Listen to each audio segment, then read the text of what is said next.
एक इलाके में एक साधु महाराज थे। वे बेहद ईमानदार माने जाते थे और दूर दूर तक अपनी ईमानदारी के लिए बहुत प्रसिद्ध थे। उसी इलाके में एक बूढ़ी औरत थी जो बहुत गरीब थी। उसने भी साधु महाराज के बारे में सुन रखा था। एक बार बूढ़ी औरत का मन तीर्थ यात्रा पर जाने को करता है। यही बात सोचकर वह अपने घर का सारा कीमती सामान बेच देती है और नगद मिले रुपए में से कुछ रुपए अपने तीर्थ यात्रा के खर्च के लिए निकाल कर बाकी बचे सारे पैसों को एक पोटली में डालकर एक सील लगा देती है। और सील भी उसने लाख की लगवाई थी, जिससे उसकी कोई पोटली आसानी से खोल ना सके। फिलहाल वो बूढ़ी औरत अपनी पोटली लेकर साधु महाराज के पास जाती है और कहती है, महाराज आप बहुत ईमानदार हैं, यही सोचकर मैं आपके पास आई हूँ।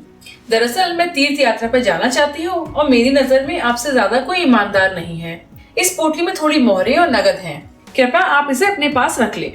मैं यात्रा से आकर अपनी अमानत ले लूंगी। यह कहकर बूढ़ी औरत वहाँ से निकल जाती है और अपनी तीर्थ यात्रा पर चली जाती है। साधु महाराज भी उसकी पोटली रख लेते हैं। करीब 6 महीने के बाद वो बूढ़ी औरत वापस आकर साधु महाराज के पास जाती है और साधु महाराज से कहती है, महाराज मैं यात्रा से वापस आ गई हूँ, कृपया आप मुझे मेरी थैली वापस कर दें।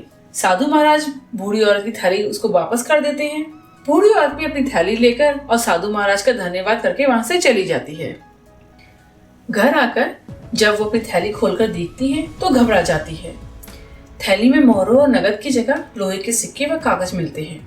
वह फौरन दौड़ी दौड़ी साधु के पास जाती है और थैली के बारे में बताती है, मगर साधु इस मामले की बड़ी अनदेखी करता है और बोलता है, देखो माँ जी, आपकी थैली में क्या था क्या नहीं मुझे तो नहीं मालूम। मैंने तो आपकी अमानत जैसी थी वैसे ही रख दी और आपके वापस आने पर आपको वैसे ही उठाकर दे दी है। साधु की बात सुनकर बूढ़ी माँ थोड़ी घबरा गई और मायूस आवाज में बोली, महाराज आपके पास मैंने थैली में मोहरे व नगद रखवाए थे, ना कि कागज व लोहे के सिक्के। मैं बहुत ही गरीब औरत हूँ महाराज। वो थैली में जमा रकम ही मेरी सारी जमा पूंजी थी, मेरे बुढ़ापे का सहारा थी, मेरे जीवन की जीविका थी। अगर आप मेरी सारी राशि नहीं दे सकते तो कम से कम आधी ही तो वापस कर दे। मैंने तो आपको ईमानदार समझकर अपनी धरोहर आपके पास रखी थी, मगर आपने तो मुझ गरीब के संग बहुत अन्याय किया महाराज। साधु को गुस्सा आता है और गुस्से में बूढ़ी औरत से कहता है, बेकार की बातें मत करो और सीधी तरह से यहाँ से चली जाओ, वरना मैं तुमको धक्के मार के बाहर निकाल दूंगा। वो बूढ़ी औरत रोते रोते दुखी मन से उस इलाके के पुलिस स्टेशन में जाती है और सारी बात वहां बैठे पुलिस इंस्पेक्टर को बताती है। दरोगा जी ने उस औरत की सारी बात सुनी और उसे आश्वासन देकर घर भेज दिया और वह थैली भी पुलिस स्टेशन में रख लेते हैं। अगले दिन दरोगा साहब थाने में आते हैं और उस इलाके के सारे रफूगरों को बुलवाते हैं। रफूगर जो कि पुराने फटे कपड़ों को सिलकर उन्हें ठीक करते हैं। जब सारे रफूगर को दरोगा जी वो थैली दिखाते हैं और पूछते हैं, क्या किसी ने इसे रफू किया था कभी? पहले तो सारे रफूगर उस थैली को देखकर याद करने की कोशिश करते हैं, लेकिन उन्हें कुछ याद नहीं आता। फिर दरोगा जी गुस्सा करते हैं और गुस्से में पूछते हैं, याद करो। तभी एक रफूगर बोलता है, ये थैली तो लगभग 6 महीने पहले मैंने ही रफू की थी। दरोगा जी फिर गुस्से के अंदाज में पूछते हैं, कौन लाया था थैली तुम्हारे पास? क्या तुम उसको जानते हो? वो रफूगर बताता है, एक साधु महाराज मेरे पास ये थैली लेकर आए थे, लेकिन वो बहुत ही सज्जन व्यक्ति थे।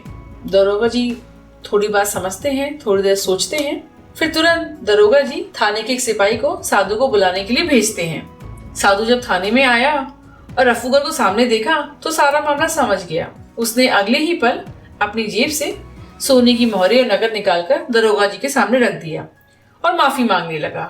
दरोगा जी बहुत ही रूखी आवाज में बोलते हैं, तुम माफ करने के लायक नहीं हो साधु जी।